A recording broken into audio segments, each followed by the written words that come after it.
Welcome to American Black Journal. I'm Stephen Henderson. Now that the grand bargain is a done deal and Detroit is exiting bankruptcy, what lies ahead for the city and its stakeholders? Throughout the bankruptcy, Judge Stephen Rhodes remained focused on the needs of all Detroiters, from residents to employees to retirees. In his final ruling, the judge issued a message to residents saying, "A large number of you told me that you were angry that your city was taken away from you and put into bankruptcy. I urge you now to not forget your anger." He also acknowledged the hardship resulting from pension cuts, saying this bankruptcy, however, like most, is all about the shared sacrifice that's necessary because the city is insolvent and desperately needs to fix its future. Joining me now to discuss Detroit's future are two people who are very connected to the community. Shirley Lightsey is the president of the Detroit Retired Cities Employee Association, and Reverend Kevin Turman is the pastor of Second Baptist Church in Detroit. Welcome to American Black Journal. Thank you very much. I want to start with you, Shirley. I'm not sure that people quite understand the impact of this bankruptcy on retirees. Walk us through what your members are going to face.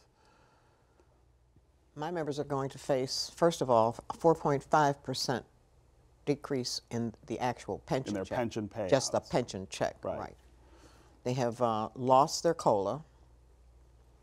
Their medical, which really started this year, is, I would say, 80% of what we had before. I'm sorry, 20% of what we had before, right. 80% cut. Right.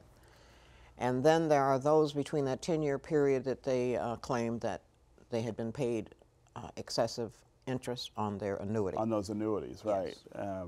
So the impact is going to be scattered throughout the retirees. The older retirees who retired prior to that 10-year period won't have the annuity interest excess, but they are the ones who will probably miss what we had in our health care. More than others. Yes, because their health care, just an example, before this year, it was $10 to go to a doctor. It's now $25. If it's a specialist, it could be anywhere from $35 to $40. Their prescriptions have quadrupled to get your prescriptions. Well, the prescriptions were, depending on which group you had. If you had a HAP prescription or a Blue Cross, there were different amounts, but they have tripled for everyone, and there are a lot of retirees that are mad, and rightfully so. Yeah. Go ahead. And what are they telling you about how they're going to adjust to these kind of changes? Well, I've had some people who, from the beginning, they would call and ask me, what should I do? I said, consolidate your bills. If you have bills, especially the older ones. I said, because all of us spend, we'll charge something and not think about it. Right. But you don't necessarily need it. And some people have done that. And then there are others who I didn't talk to who have, I guess, approached it differently. But there are people that are hurting in all areas, even some of the younger ones, because they are the ones who will have the annuities adjusted. And it's very difficult to understand. I understand it because I was there watching as the money came through. Sure. Found out exactly how broke the city really was. Right. Because in the beginning, they didn't even know. The money was not showing them, so they had to figure out what was really lacking. And then the city of Detroit, I grew up in this city, and I grew up in a time when everything was booming. We had 1.8 million people, and streetcars, and all kinds of stuff going on. And you don't have that anymore. To ride through the city, to go visit somebody on another side of town and see the blight and the emptiness. You haven't been somewhere for 2 years and you go down that street and there are no houses. It's gone. Everything's gone. I had one of our secretaries. She lived on the east side, cute little brick house, a nice little neighborhood. I didn't go over for 5 or 6 years. When I went to see her, for some reason, it was like, is this Beirut or is this Detroit? Right. It looked like there's a lot bombed of out that. city. Yeah. So those are the things that you have to remember. Detroit has to be rebuilt. Yeah. It's a wonderful city with wonderful people. Right. And everyone that is in the city is paying for the years of neglect. Right. Reverend, you not only have probably employees in your congregation, but you also obviously have residents.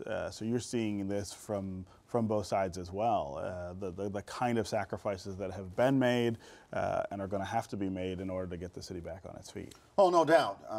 I'm not a person who grew up in Detroit. I've lived here now 26 years. And it seems that we're always cycling between being hopeful and being disappointed. Yeah. And now we're hopeful. Right. But we have to wait and see what's going to happen on the other side of bankruptcy. We are promised that it's going to be a cleaner city. We are promised that there's going to be more opportunity.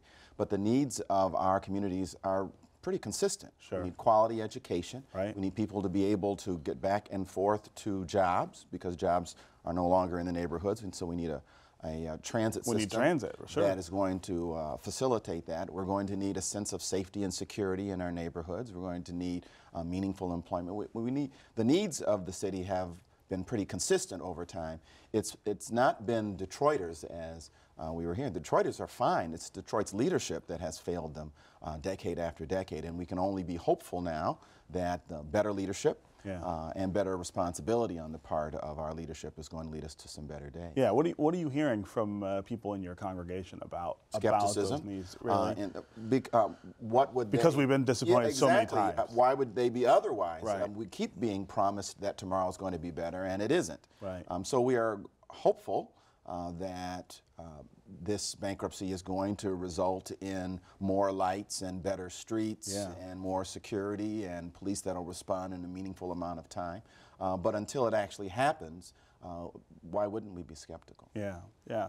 I'm curious how you felt having to explain to your members what you say, like, that you learned throughout the bankruptcy, which was that this was a much worse situation than anybody thought it was, and the sacrifice was going to have to hit everyone. That couldn't have been an easy set of conversations. I'm still explaining. Yeah. Because so many did not want this plan of adjustment to be approved. And I had to actually take a stand and make a decision, because having watched all the meetings, the money, listening to the need and the lack of everything, you had to say, well, we're not going to get out of this without being heard. Yeah. The grand bargain, as much as people didn't want the grand bargain, there are many that didn't want to, without the grand bargain, we probably would have been hit by at least 31% pensions only. Sure. My concern is we've got 2/3 of the retirees that are getting under $2,000 a month. A month, right. And probably 50% or more of them are getting less than $1,000 a month. Wow. We have a retirement age group of 65 and over, is 2/3. So you have to, I had to look, because we've got $600, $700, $800 pensions, and those are generally the older retirees, and a great amount of our beneficiaries, which are mostly widows, not widowers. Okay? Right. And a 31% hit on a $600 or $700 check, you know, and people have said, That's well, big. they may have some other income or whatever. You know, when you're 70 or 80 years old, you've retired, even if you had other income, it's probably gone. You don't have that third leg of the stool that you're supposed to have when you retire. You're supposed to have those 3 legs. Right. And it's gone. So, you know, I had to sort of look at the whole picture, know what the money was all about and how much we were really going to have to give up. Yeah. And the 4.5 on the pension only for some of those who are going to always have to pay more for their medical also, I thought was the best deal we could get. It was probably the best we It was we the were best gonna deal. get. Yeah. Because, That's what I had to share with my congregation when the time came for the vote. I said, our choices, unfortunately, are bad or worse. Yeah. And so I'm asking you to go and vote for bad, because if that fails, what's going to come behind is going to be worse. What's going to come behind is going to be worse. Is there a role that you have to play now to sort of help, or that the whole religious community will have to play in trying to shore up some of these folks who are really going to be pushed further down into the bottom end of the economic Well, I think ladder? the role that the church plays and the role that community leadership plays is, number one, helping people understand finances. Right. Financial literacy instruction is something that we're emphasizing at the church, not just for retirees, but for all of our members of our community, because as was shared, sometimes we waste money. Right. And in a time like this, we have Can't afford it. no money Right. to waste. And so we'll have community conversations, we'll have community meals, we'll do a lot of things in order to muster limited resources, including cooking classes. I mean, we have not come from a whole lot in our background and now to less. We came from a little bit more, and now we're doing with a little bit less. Right. We came from beans 3 times a week, and it was white beans and brown beans and black beans with turkey here and ham hocks there. So, I mean, we do know how Right. to make We do. understand It's just a that. sense of unfairness that those who have worked 20, 30, 40 years in the system in order to provide a pension are now being asked to give back some of that in order to make up for poor decisions that were made in the past. Right, right.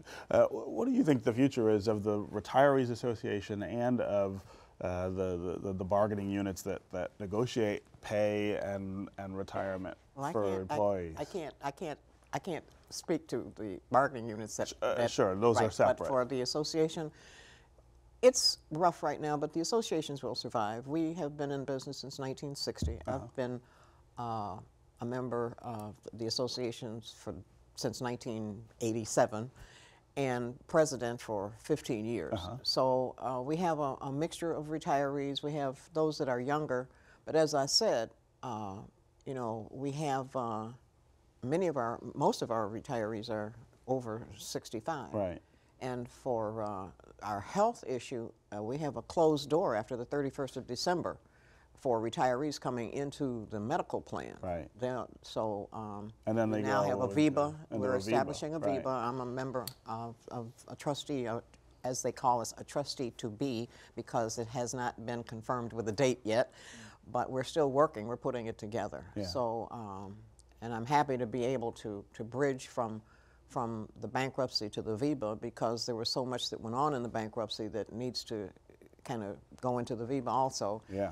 But it has been it has been an eye-opening experience, and unfortunately, a lot of people don't want to listen to the facts. Right. You know, I'm wondering, Reverend, you talked about the skepticism that you hear in your congregation. How do you feel? You've been here 26 years and led a very prominent church in our community. What's your sense of where we're headed? My sense is that we're headed to a better place. How long it will take to get there, I guess is still up in the air, and whether or not this is the leadership that's going to be able to guide us. And I'm not just talking about political leadership, I'm talking about across the board. Whether this is the leadership that our community needs, from Urban League to NAACP to religious community to political community, to our entrepreneurs and business community. Whether this is the group that's going to lead us to a better place, I don't know, we'll have to see. But I'm happy that we have some portion of democracy returned to our city. Sure. I'm hopeful that we will be able to stay engaged, and as Judge Rhodes said, that we will stay as angry and engaged as we move forward, as people have been just through the bankruptcy process. So I'm a person of hope. I believe I preach in hope, so I will be hopeful. But I know that I've been hopeful before. When I came in, it was the Hope team that was being elected on the school to board. the school board, Sure. and that didn't exactly pan out as we had thought it might. So we're in a hopeful cycle, and I'm in that cycle as well. Yeah, well, that's good to hear. Thank you both for being here, and of course, we hope that we won't be here again, that this is the way forward and not back again.